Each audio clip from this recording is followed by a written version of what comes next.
Welcome in, everyone. Welcome to episode 4 of Messy Conversations. I'm Watch Holly. And I'm Melissa. We are going to talk about setting boundaries, how to go about dating in real life and also online. Is there a right person? And then answer some community questions as well, too, in this podcast. So, Alyssa, let's kind of get into the nitty-gritty of it. Is there a right person for everyone? You know, I think that there definitely is a right person for everyone. I think that, if you think about it just statistically, there's like 8 billion people on the planet, probably closer to like 12 now. And like statistically, like absolutely there's going to be a right person for you. I think searching for like a soulmate, I personally don't believe in soulmates, especially just one soulmate per person, because I feel like, first of all, that puts way too high of a pressure on yourself to find that one soulmate. And what if you fall in love with someone but you're like, are they my soulmate? Are they not? Is there someone better for me? And so for me, I just like to avoid that situation altogether. So I just don't think of them like as a soulmate. I think that there are so many different people who can absolutely be compatible with me and who I can live a great life with, so I definitely do think that there is like a right person, but I don't think that people should get caught up in the idea of the best person. I think we have to realize that we're all learning and growing together.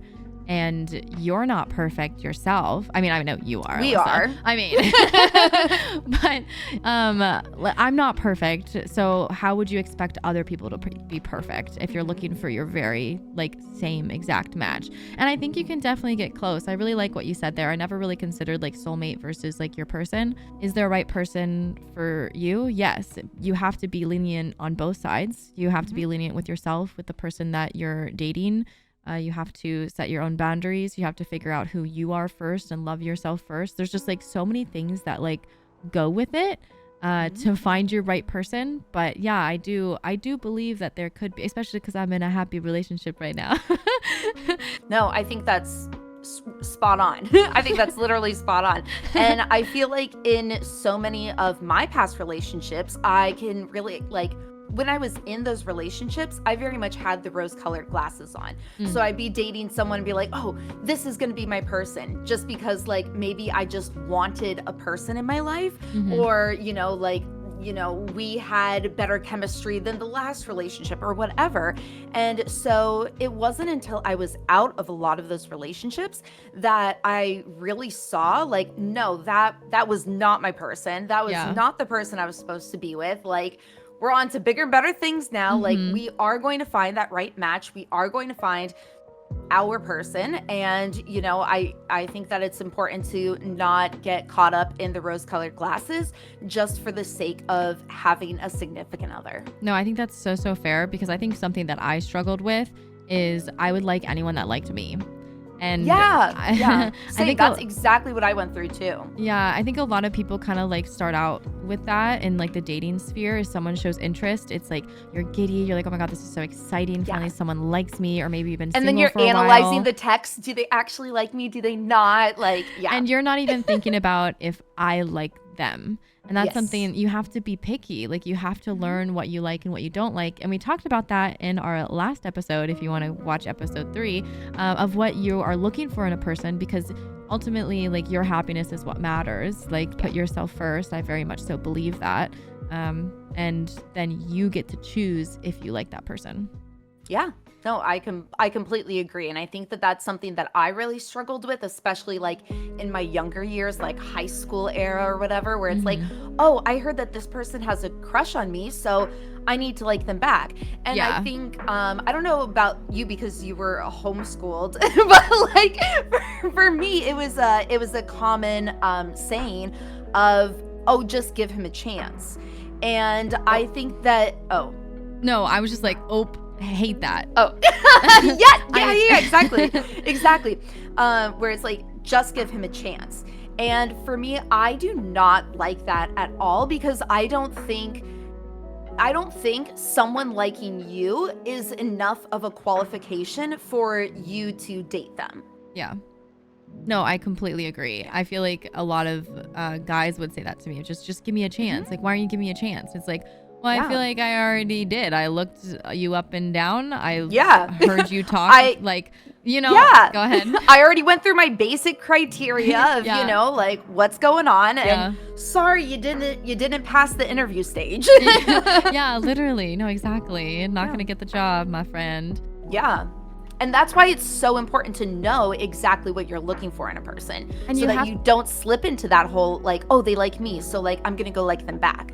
Yeah, you have to kind of gain self-respect. Not saying that Yeah. we don't, but sometimes it's like it's A really higher tricky. degree of it. Yeah, no, exactly. Just a high degree of like, okay, like I'm just gonna have to respect my own boundaries that I'm setting, my ultimatums, my deal breakers, things like that, and just say no to people. Yes. And Not I that think there's a long line. Like I know, I'm like I don't know. it's but out the door. Yeah, right.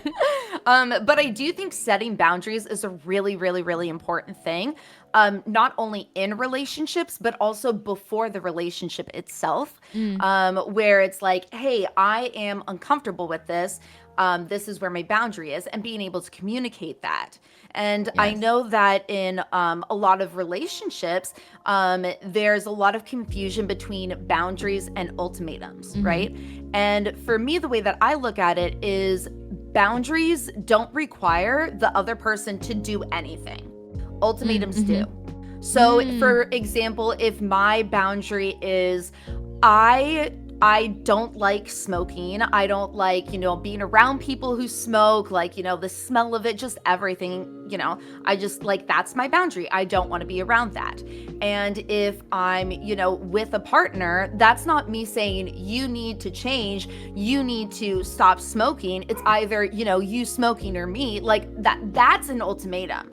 But for me, just being like, I don't like being around smoke. I don't like having, my boundary is not having a partner that does smoke, that cares for their health, and like, so it's very, very, very important to acknowledge the distinction between the two, because it's a very, very, very drastic distinction. Yeah, I'd also like argue you're using the word boundary, but also kind of like a deal breaker. I would say that's kind of going hand in hand. Because as soon as you involve the other person of like, hey, you have to choose, that's the literal ultimatum. Yeah. But if you have that deal breaker of like, well, I'm not going to date anyone that smokes, I'm not going to date anyone that whatever, that's something that you just say like, hey, like that's actually my deal breaker, like good day to you. Yeah, no, kind of absolutely. I mean, boundaries can look like deal breakers. They can also look like smaller things. Like, for example, it could be my boundary that when I'm driving home from work, like I just want it to be silent, because that is my time to decompress. So like, like please don't call me like when I'm driving home. Like, of course I want to talk to you and everything, but that's the only time of my day that it's quiet, And so it's like, that would be a boundary of like, hey, this time, this sectioned off time is me time.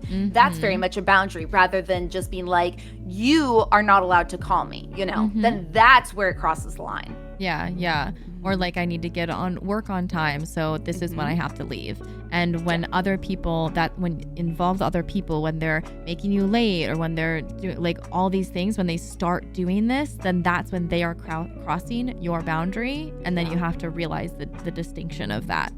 Yeah, and it's really difficult, especially if you're not used to establishing boundaries. It can be really, really intimidating to start recognizing them in your relationship, because I mean, we're both people pleasers, so we want our partner to be as happy as possible. So like, they're like, oh my gosh, like they kind of stepped on my toes a little bit, but like, oh my God, I care about them so much. Like, I'm not going to say anything.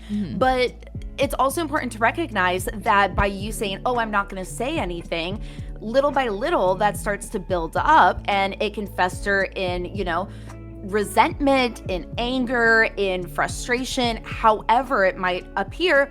And then that's all projected out onto your other person, which is not fair at all. And so even though it's really hard to establish those boundaries, it is so necessary. Yeah. And even if you're just starting out being in a relationship, or you're in a long-term relationship and either you haven't established them, you don't know what they are, it's okay for you to change them. It's okay for you to implement them, and along the way, you just have to be hyper communicative. Like that's where it all comes down to, is like you just got to communicate, and that's something that they can respect, or they can, or they won't, and then you go from there. 100%. And I think it's really important to note like that, you don't have to have every single one of your boundaries outlined from day one. Like I know for me, I've learned so much more about my own boundaries as relationships have gone on. And that's really important because you're still learning more about yourself, you know? And so I think that's really, really important to keep in mind. So let's talk about kind of dating and how to go about it. I primarily online date, and you primarily date in person. IRL. So so let's talk about kind of like the do's and don'ts. I know you told your horror story, and that was definitely a don't last episode. Yes. And then I told my horror story, and that was a don't on my part. So what are some, let's start with do's, because I feel like those are always like better. Like when you're meeting someone for the first time and you're like out and about and you see someone cute and you want to like get their number or whatever, what are some do's that you would do to kind of like start the conversation? So that's really scary. so I don't do that. You don't do that. So I how do not you do date that in real life then? So for me, the most successful relationships that I've had have come from real life, but it's come from me being friends with someone first and then it developing into something later. Like that's how every single one of my relationships has gone. And like for me, I've tried online dating, you know, I've tried like random, you know, and it never has that same connection, you know? Whereas like when I'm friends with someone first, I'm able to build that connection, you know? Like I'm able to understand their mind. They're able to understand my humor, you know? Like we're able to see how much of a match we are without that pressure of, you know, a possible relationship. And then over time, you know, feelings develop or whatever, then that's when, you know, we head into like the relationship stage and things like that. But I am not the kind of person to go up to random strangers and start like hitting on them. Like, no, that's not me at all. I'm just like my little friend group, you know, like maybe extension of a friend, like that's it. I feel like that's going to be a whole other like conversation of like friendship to dating. Yeah. Because that'd be super interesting. I think so. We'll talk about like you just said do's. We'll go into don'ts in a second. But for me personally, I don't like that at all. And that's why I do dating apps. I don't want a friendship to a relationship because I don't like to muddy that line whatsoever. I don't want to be friends with people that have a crush on me. Like I want it to be so authentic and real. And I feel like as soon as I figure out they have a crush on me, like I'm upset. I'm like, okay, well, I don't really want to hang out with you anymore. Cause usually it's like not reciprocated or whatever. And it feels like there's a underlying like foundation of a lie, but that's like obviously we have different opinions. It doesn't mean that either of us are correct or wrong. It's just differing. So each person is different. No, absolutely. Just real quickly on that, I think I've been really, really fortunate in my life to where all of my male friends that I've had like in college or in high school or whatever, all of them were acting in good faith. They weren't friends with me just to like get with me or just because they had a crush on me. From what I understand. You never know. You never know. I feel like that's like with true. Everyone. I guess that's true. I've never gotten the vibe that they like were only there because they had a crush on me, you know? And so like for me, it felt like it was a very, very healthy friendship, like the exact same kind of vibes of friendships that I would have with my women friends, you know? And so like it was, I don't know, I guess maybe I've just been lucky or maybe I've just been super naive. You never know. Yeah, all the times. A quick question. We don't have to include this or what, but every time that you went from friends to more than friends, did you kind of initiate that and flirt back and kind of do all that? And then they were like, oh yeah, sure. Or did they hit on you first? You know, it's so hard to tell because the idea of dating is kind of like dipping your toes in the pool, right? Like it's very much, or sorry, the idea of flirting, yeah, is dipping your toes in the pool, where it's like, if anyone accuses you of flirting, be like, hey, was that flirting? You can be like, oh, no, I was just kidding. Like, that wasn't flirting. And it's like teetering right on that line. And that's where the sweet spot of flirting is, where it's like, like silly little, like, pushes or like arm grabs or like little teases or whatever it might be. Always being able to have the other person be like, wait, was that flirting or was that not flirting? That's like right in the gray line. And so like for me, I feel like that's kind of where it developed, where it's like, I don't know if it was me who first initiated or them who first initiated, but like somehow there was like that gray line that just became a little bit more grayscale, and that just became, very black and white eventually. Interesting. Okay. So let's talk about, I'll talk about online dating right after you finish your segment of the don'ts in dating. So what are some don'ts? I know we talked about like, don't approach women at the gym to try and like, what are some other examples that you would say of don't do this for in real life dating? Yeah, absolutely. I think that time and place is probably the most important thing to acknowledge. So like how you mentioned, like, oh, if she's at the gym and she's got headphones on, she's like squatting, 500 pounds, like that's probably not the time to talk to her, like probably not. But then, if it's like, you're in a library and like you see her and she's reading the exact same book that you have in your hand, and like, oh, cool. Like maybe that can just be like an easy sort of like conversational piece, like for me, I like it when people approach me, I want them to have some sort of established connection with me, whether it's like, oh, hey, I'm literally reading that book right now, or like, oh my gosh, like I love your backpack. Like that is like the kind of backpack that a best friend would get another best friend. And like some sort of connection like that, rather than just because I got her this backpack. Was it your birthday? Yeah, it was my birthday. Yeah. But just like some sort of connection like that, where we have something to go off of, rather than just straight up coming up to me and being like, hey, what's up? Yeah, the hey, what's up? I'm not a huge fan of. Yeah, not a fan of it. Yeah. I feel like it's so interesting though, because even like I would argue like a library, if someone's like reading, to like even go up in a library, like I don't know, like if that would work for me, because it's like I'm in my own element. So I guess it really depends. I think it's really important to. This is a super big.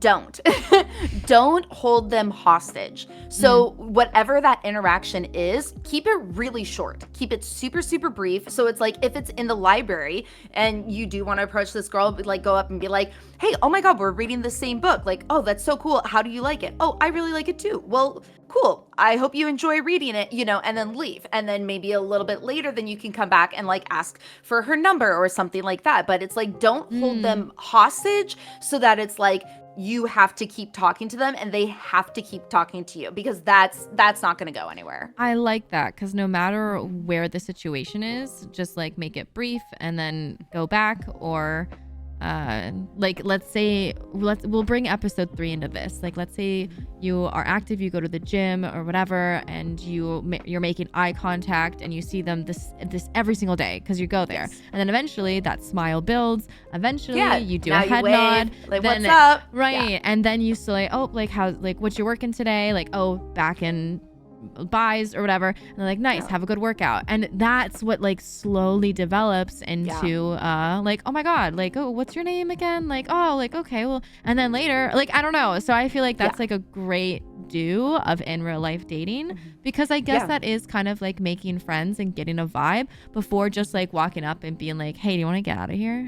Exactly. And so like that's why for me it's like I like to establish the friendship first before going and the connection first before moving on to a relationship. So like something like that, perfect example, and like slowly over time we're building that rapport with each other, so that after however long, then we're having these small conversations, and then that leads to like, oh my God, like we get along super well. Like, let's go hang out for coffee, or like, let's grab a bite to eat. And then it just continues to progress. And then it continues. I want to state that this is also a great way to make friends too. And how I make friends is that I'll find that connection, or I'll see them over and over again. Like literally today, that's why I was late for this, is that I see the same person at the dog park every single day, and then today I was like, let me say hi, because he waved at me, and then I was like, you're here every day. No, he was young.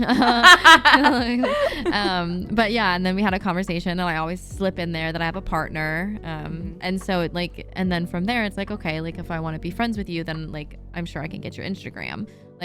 That's another do that I would like to say for in real life is I always ask for Instagram and not phone number, because phone number is so personal and scary, because you can find so much information off of someone with the phone number. So Instagram, I feel like, is a great, they can block you if they need to, and they can also stalk you too, because everyone stalks. So they can see more of your photos. They can see what you do, like things like that.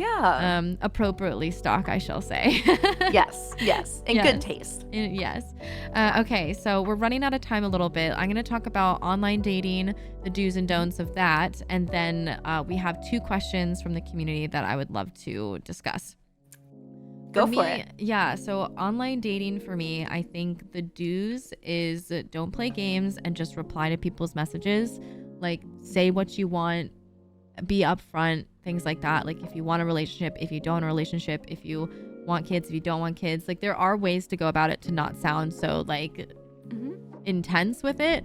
Yeah, instead of saying, oh, I'm dating to find a relationship, you could be like, oh, I'm dating with intent, I'm dating with purpose, like I'm not here for hookups.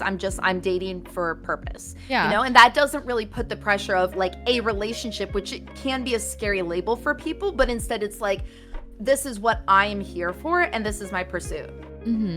I think when I even message people is that I would say the word relationship, because if it scares them, if it puts them on pressure, I don't want to mess with it. Then they were never the one. Yeah, exactly. Like, you're not ready for what I'm looking for, and I'm looking for marriage. Like, I don't say marriage, but like I do say relationship, like commitment, things like that. And it's important to not lie about that stuff too, because I know that so many people will lie and be like, oh, what are you looking for? And even though they want a relationship, they'll be like, oh, whatever, just see where it goes. That's like the common one. Just we'll see where it goes. Yeah. And then, 3 months later, they're in a situationship where they're like, when are we going to be boyfriend, girlfriend? And then he's like, what are you talking about? We're just seeing where it goes. We're not going to be in a relationship. And it's like, you get caught in that cycle. And so it's so important to be honest about what you're looking for right up front. Yeah. And that goes with women as well too, or any person that you're dating. Just being like hyper communication. Like, I'm going to forever stress that. Yeah. So I think those are some do's. Like, for me, I reply quickly because that's how I am in real life. Like, I don't play games. Like, I give long messages, like things like that. I'm just very much so like myself up front of like, this is what you're getting, and here's my all caps laugh, like, because that's exactly what you're gonna hear when we're together. Perfect. Some don'ts, I think it can just be reversed of like, don't like wait hours to reply. If you're like busy, that's fine. But if you're excited to talk, create that spark and be excited for them, because then they're going to probably reciprocate. And if they don't, then you can move on to the next person that has that spark, Yeah, absolutely. Don't message them in only lowercase, You have to have that capital letters, ha ha ha ha ha ha. Oh my God. Yeah, your first message should just be haha in all caps. Honestly, if they don't laugh back, then they don't understand my humor. Oh my God. Some do's in online dating, I would just say, like, look over your profile and find someone that matches your profile, like, to a T. Like, if you're an adventure person, like, find another adventure person. Like, I just think that's something that's going to be so much easier to talk about. And when it's like, oh, like, you surf? Oh my God, me too. Like, let's talk about surfing together, or things like that. Like, with my current partner, it was literally video games. Like, we talked about video games at the very beginning, and I loved that. So there's something that you can bounce off of, and it's not so nerve-wracking. Yeah. Absolutely. And sorry, didn't mean to cut you off. I was just going to say that kind of goes back to our last podcast where we were talking about know what you want in a person and like be that kind of person that you want for yourself, where it's like, if Mm-hmm. I want someone who is super outdoorsy, if I want someone who, like is all rugged, then like, maybe I should also be an outdoorsy person. Maybe I should really like camping and things like that. So it's like, know what you're looking for, and then also have that match with Mm-hmm. what you are already interested in. Yeah. And then don't morph yourself in order to fit whatever they Yes. are. Yeah. Yeah. All right. So let's go ahead. Do you feel like you're good with your do's and don'ts for in real life? Yeah. Okay. I think so. Do you feel like you're good for your do's and don'ts? I could go on and on, but we're running out of time. All right. So our community questions. This person actually tweeted this, and I really, really liked what they said. But oh my God. And this is kind of what I just said as well, too. Do you project your wants onto a person in hopes they meet them? What a great segue. What a great segue. Do you want to go ahead and start? Yeah, for sure. For me, I think that I think projecting my wants onto someone else was something I used to do when I was like much younger. I think that it's very common for people to fall in love with someone's potential rather than falling in love with who they actually are. And falling in love with someone's potential is very much you projecting your wants. You want them to be this way. You want them to act this way. You want them to do this or that. And that's, that form of projection. And it's like, no, you need to look at them like face value, how they are right now, and, assume that this is how they're going to be for literally the rest of their life. Is this something that, you can deal with? Is this something that you can be in a relationship with? Or are you looking for something different? Yeah, no, I completely agree. My mom always used to say that as soon as you get married, all of those little things will increase. They'll expedite. And that doesn't have to be with marriage or anything, but just like the longer you're with a person, whatever pet peeve that they're doing like right now, or whatever little anger that you see, that will develop over time and get worse. So finding that person that you actually fit with instead of just projecting what you want onto a person, I think is going to be so much better for the longevity of the relationship. Absolutely. And even finding the person whose little pet peeves, like, you can live with. They're not pet peeves that are like, this is driving me, like, oh my gosh, I need to go like lie down, I've got a migraine. Like you need to find someone because every single person is going to annoy you at some point in time in a romantic relationship, right? And so like you need to find the person who like annoys you the least or who, when they do annoy you, it is in a way that you can deal with and live with. Projecting your wants onto someone else, instead of projecting, just communicate what your wants are, because you can just disappoint yourself. If you have really high expectations with like whoever that you're dating and they're just constantly letting you down, but they don't know that they're letting you down because you're not communicating it, it's not necessarily their fault. So just hyper communicate. As I said, I preach that. Say, this is what I want. I'm a romantic. I hype things up in my head and I thought this is what's going to happen. And then you didn't do it. And so, just communicate and be like, hey, like hopefully next time, like maybe we can do that together, or like, I don't know. Yeah, no, absolutely. And I think that that's kind of where the phrase comes where it's like, well, I'm not a mind reader, And obviously, that can be taken to an extent where it's like, no, this is basic human decency, but like in this sort of context where it's like things that you want, like communicate that, like if you want them to like write you little notes, communicate that. If you want them to bring you ice cream, like communicate that. It's all about hyper communication. Yep. Yep. All right. So our last question, our second and last, is how do you know what's best for you? This is a really good one. This is a really good question because also it's like you're learning and growing as well, and what's best for us changes. I think as you're getting older, like you're learning like, okay, this is what I want. Like I want this person that's like super extroverted. I want this person that's like whatever. And then you're getting older and then you're like, actually, I think I don't want that anymore. Yeah. So the whole concept of how do you know what's best for you, that's a self-discovery thing. That's taking the lessons that you've learned in your life and then being retrospective and then going from there.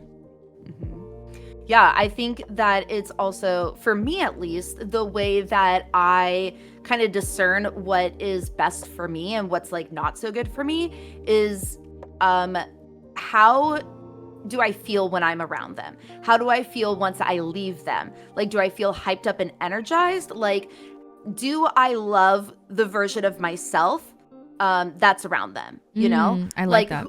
Whoever I am when I'm around them, do I absolutely love that version of myself, or is that just kind of like a meh kind of version, you know? And for me, I'm very, very much striving for that, like, oh, whenever I'm around them, like, I absolutely love the person that I am when I'm around them.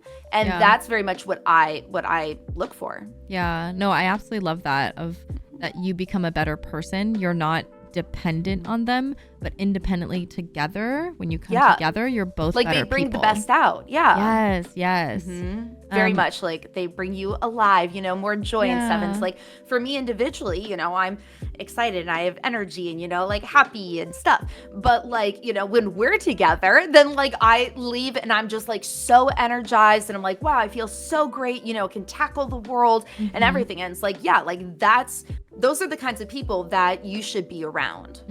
Friends as well too. Yeah. Just like literally anyone that I was talking about friends. With. For anyone listening, I don't have a crush on Holly. I didn't think that at all. It wasn't until you said and also about friends. I was like, you're like, wait. Oh my God. A plot twist, episode 4. Check it out. Alyssa tells me her feelings. Oh my God, getting into the nitty gritty. I know. So something that I found out of what I kind of like, okay, I know what's best for me, that I won't invite those type of people into my life. Yeah. And that goes with friendships and relationships or even family as well too. You want people that are your hype people around you and just constantly building you up. Yeah, you want those hype people. You want those cheerleaders in your life. There's like a really like famous quote. The statistics are probably off, but it's something like 95% of success is determined by who you surround yourself with. Oh. And I think that is very, very true, especially, you know, if you're around people who are just like real downers, you know, maybe they're not motivated, but you want to be a really motivated person, then being around those kinds of people, they're not like-minded to you, you know? And so by being around people who actually fully support you, who bring out the best in you, who push you to be a better person, and like not just push you to be a better person, but inspire you to be a better person, you know? And like those are very much the kinds of people that you should be seeking out, friends and relationships. and like that's honestly, for me, that's the starting point. Yeah. Take what you learned before in your other relationships and then figure out what is best for you in those scenarios. Yeah. I think that's really how you do it. Introspective thinking.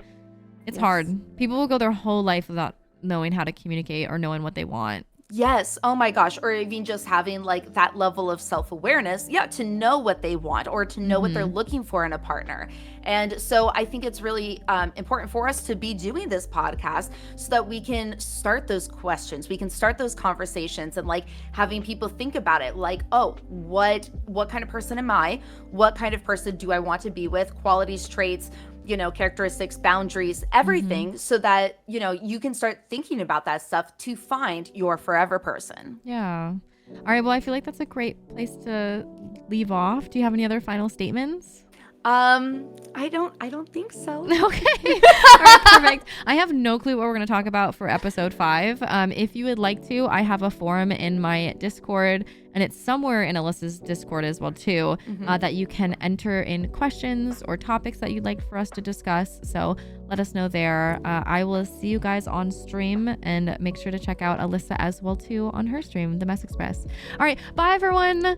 Bye.